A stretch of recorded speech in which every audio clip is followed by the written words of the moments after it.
Today on CityCast Denver, it's officially time to start caring about the mayoral election. There are some big deadlines this week, and the candidates are starting to roll out their policy platforms. So today, we've got Westward editor Patty Calhoun back to talk about how homelessness and snowplowing are shaping the race so far and what you need to know about what's coming next. Today is Wednesday, January 18th, 2023. I'm Bree Davies, and this is CityCast Denver.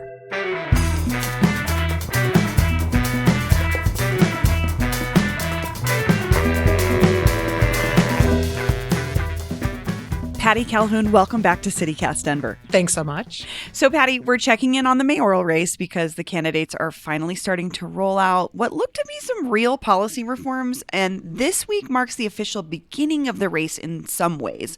I want to start there. Can you talk to me about the deadlines the candidates have this week and what they mean?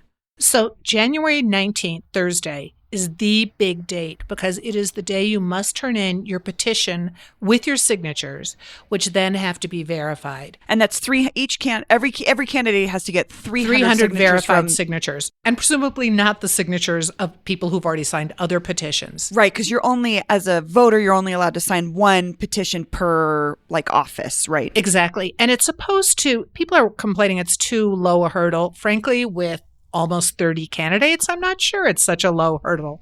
So those are due at the end of the day on Thursday. Then they'll be verified, and the people who have the appropriate number of signatures verified will make the final ballot. We won't know that for sure Thursday, but we will know if anyone dropped out and decided not to turn in their petitions.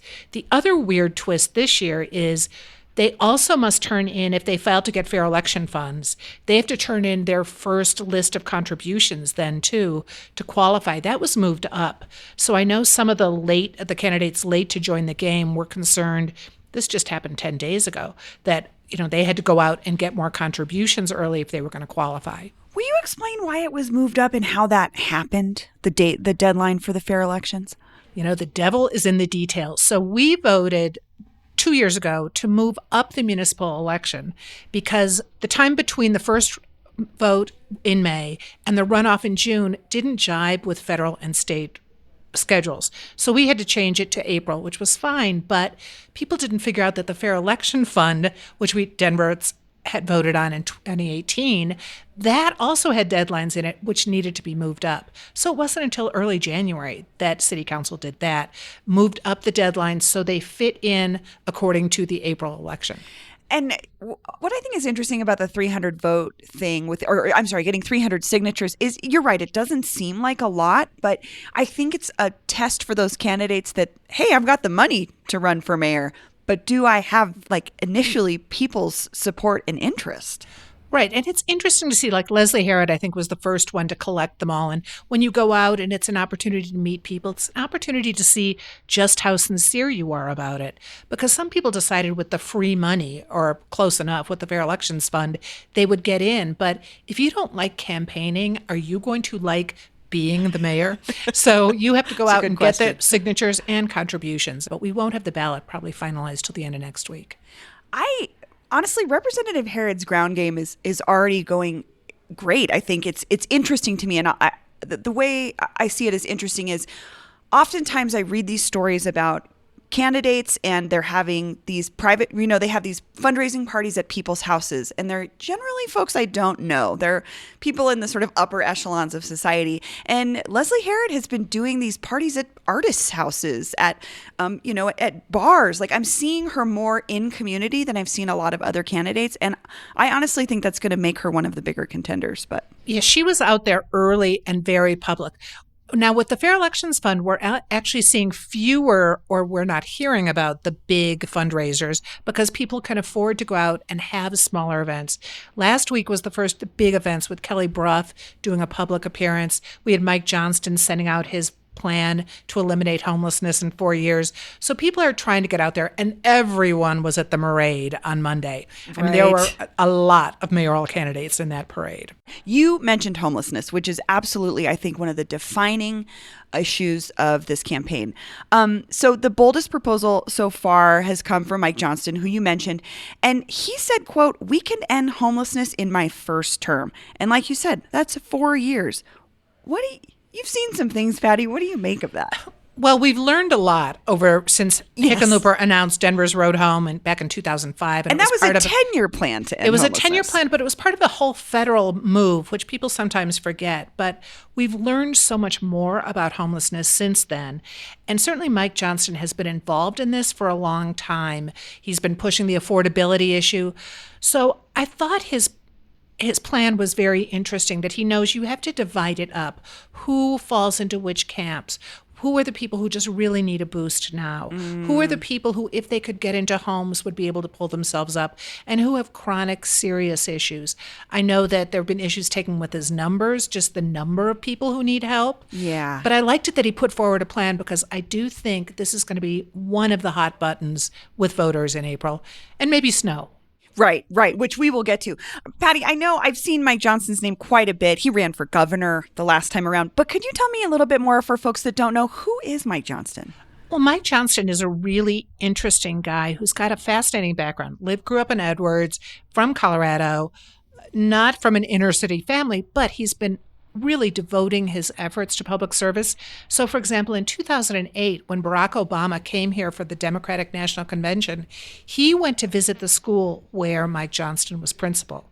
So I think Mike Johnston, he's showing that he is thinking about educating the public and pushing those things. If I were Mike Johnston, I'd be on the phone to Barack Obama right now and get him out here to show he's not just someone who's been working for a think tank recently, or a person who didn't have successful campaigns for other offices. He's done some of the toughest jobs, like being a principal in a local school. That's tough. I do like that thought, though, maybe that an endorsement from someone like Obama could turn your campaign. I mean, it could rocket you ahead. We could use some star power right now, just because we have such a conglomerate, and to break out of the pack isn't going to be easy.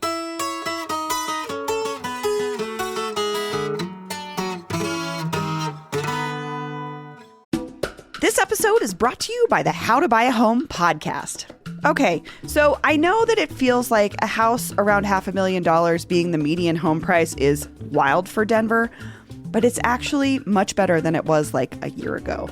So I just don't want that to deter folks. It's not as scary as it seems. That's why I keep recommending the How to Buy a Home podcast. Host David Sidoni has been the undisputed first-time homebuyer authority since 2005. His How to Buy a Home podcast has helped so many listeners close on houses they thought were impossible, even as things went nuts with the housing market in the last couple of years.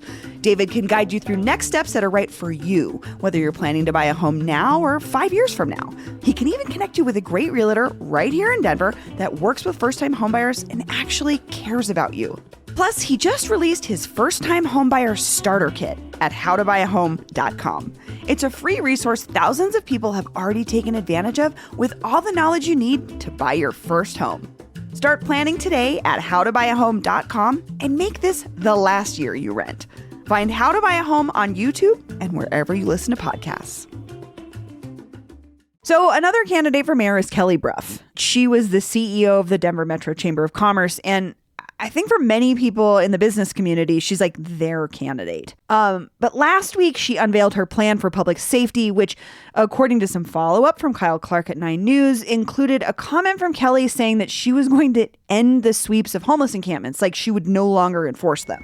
You know, I think what's important on weather like this is we do everything we can to get people sheltered and housed and out of this situation, because it's so unsafe for them. But we all know sweeps don't work.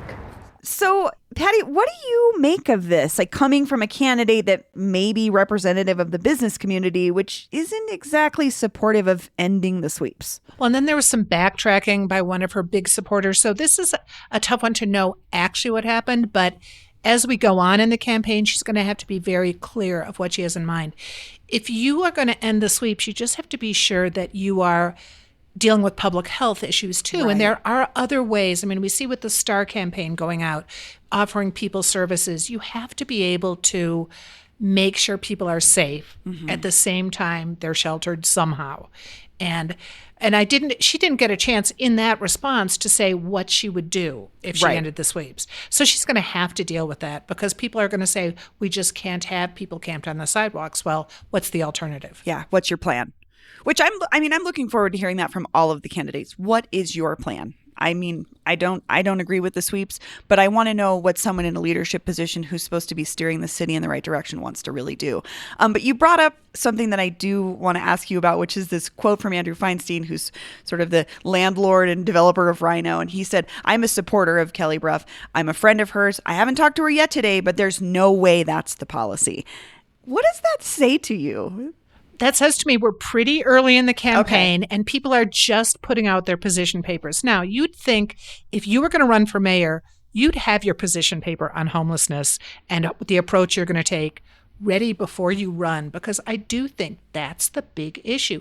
And the city's changed its approach now with Housing First. We see Aurora taking a different path. There are a lot of different ways you can study it and say, I'll try these things. You don't have to say it's definitive, because we haven't seen the definitive answer in 20, 30 years. So it's maybe, but you better know you're going to be talking about it. Right.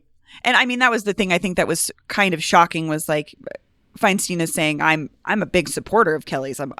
She had a fundraising event at his house, and he's saying, well, this is the first I've heard of it, which I thought was interesting. But you're right. I think until we see the positions on paper, we can't really know. Okay, so obviously we have to talk about the other big issue, which is very of this moment, I think, which is also thanks to candidate Chris Hansen, was the conversation around snow removal, which we have talked about a lot on this show. There was that big late December storm that left roads icy and sidewalks frozen over for weeks. I mean, you and I've talked about it, Patty. It's hard to get out of your own house. But you brought up the other day that this is not the first time that snow removal has been a big political issue for Denver. Tell me what happened with snow removal, the mayor's race, and Denver in 1983. So in 82, you had a big field of candidates running against incumbent Bill McNichols, going for his fourth full term. Think about that. You can't do that now. Fourth? But at the time, he was going for his fourth full term, and he'd gotten in 68 when Tom Kurgan had resigned. So people were getting tired of him. But what they really got tired of was this Christmas snowstorm in 1982. About 30 inches of snow immobilized the city. This is the blizzard of 82. The blizzard of 82. Okay. I was stuck at O'Hare Airport for 2 days trying to get back to Denver. But it immobilized the city, and that gave people a good excuse not to vote for McNichols. And Dale Tooley was also running. It was his third time. He was running as DA. Federico Pena was one of a very crowded field, not as crowded as this year, but about 7 candidates. Federico Pena was in it. Wellington Webb was in it in 1983. And Pena just came from behind as a new vision, imagine a great city, but young energy. Pena was 36 at the time. Yeah. So he won, and it was a big surprise and a huge shift for Denver. 20 years late, he wound up with his own snowstorm the next year, which he tried to tamp down with trash trucks, the snow in the residential streets. So it's not that easy getting rid of snow in Denver. So it's kind of this combination of like, Denver was sick of the leadership that we had, because this is before, obviously, term limits had changed for mayors. And we also had this fresh, young, new person in Pena who had this, again, the Imagine a Great City thing, which is, honestly, I think is a tagline that's stuck to this day. And that's, so there are these different things that could be at play here that it wasn't just snow. I mean, there was no question. If you looked beneath the surface of that snow, you had new people moving. You had a diverse young population. The Imagine a Great City slogan was done by my original partners at Westward, who'd left by then and were helping Pena's campaign. Oh. And they came up with Imagine a Great City, Sandy Widener and Rob Simon. So it stuck. It did well. Because if you thought about the city before then, you were just kind of imagining a beautiful setting and kind of Omaha in the middle of it. Sorry to Omaha, but yeah, no, but I that was the reputation we had. Well, and that would be more of our size of type of city at just that time. Just a plodding Midwestern type city that happened to be in the middle of a beautiful instead of state. Just like Beacon of the West, this new place where folks want to be, innovation, all the kinds of things that now I think define Denver. We've got another storm on the way this week. It may be happening by the time this episode runs. Do you think snow could do something similar? I mean, this campaign's a little different. We don't have an incumbent running. This is all new folks. Do you think that snow could play a role? Well, Chris Hansen came out with the funny snow things, and I thought that's what we need in this campaign. You've got almost 30 candidates, maybe 24 will be on the final ballot. You need people to break out, and they have to break out by showing they're smart, by showing they're sincere, but also showing they have personality and are fun. And that was a fun thing Chris Hansen did. Think about 20 years ago when Hickenlooper, who was polling at 3%, came out with the sticking money in the meters, Right. the nonsense of government, that he wanted to clear things up. If you had someone like that, maybe showing some common sense fun with that, I think they'd break out. We've talked about a lot of candidates. Is there anyone else that you're watching? I'm watching all of them, partly because you want to hear who's got the good ideas, and somehow they're going to wind up being in debate. So Debbie Ortega, old familiar name, Right. only person who's won citywide office. I'm seeing a lot of endorsements. So that's clearly one of the ways she's going, early endorsements. You see Leslie Herod is catching on with a certain group, and you're looking at it maybe just 10% of the vote you're going to need to get into the runoff. I talked to Amber McReynolds, who used to be at the Denver election division, and she was fascinating because I said, is this going to get us to ranked choice voting? And she thinks yes. And, ranked choice is when you go first choice, second choice, third choice. And depending on the system, you might go up to 5, you might go up to 20. But she says, otherwise, what's going to happen? We're going to find ourselves in June electing a mayor who maybe 90% of the original vote did not support. Think about that. So maybe just someone who got 10% in April will wind up being mayor. The thing I struggle with is this election going to be an example, if anything, of why we needed ranked choice voting now versus after? Like, I don't know. How do you square with a city maybe having to elect somebody that only 10% of voters liked in the first place? Well, think about it. 10%, you can have someone who's very fringe. And, we'll start Right. seeing more of those fringe come out. You could get 10% of a really ardent group of voters pushing that person into the runoff. And then it's just going to be whoever is the other person on will probably win. Okay. So it could be very strange come April 5th. Well, when we find out who's left. Who's left? Yeah. Well, we'll be checking in with you, of course, as this goes on, because it feels like April is forever and also so close. Patty Calhoun, thank you so much. Thank you. And I've got some mayoral news that broke literally as Patty and I were speaking. State Representative Alex Valdez, who announced his mayoral campaign back in November, has dropped out of the race. So I guess that's one less candidate on the ballot. But don't worry, there's still 24 more to choose from.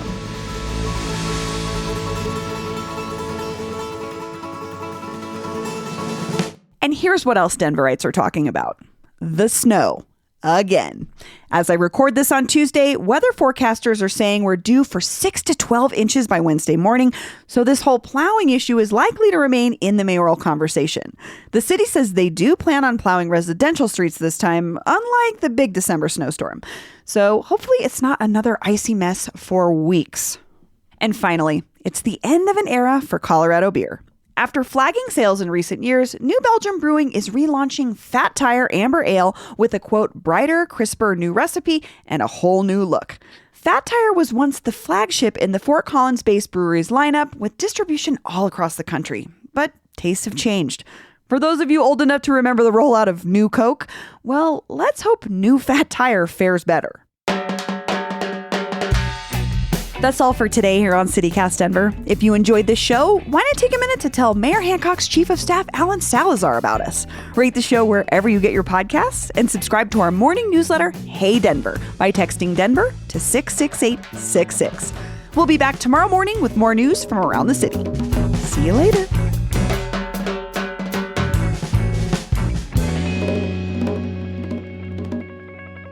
And here's what else Denverites are talking about. The snow. Again.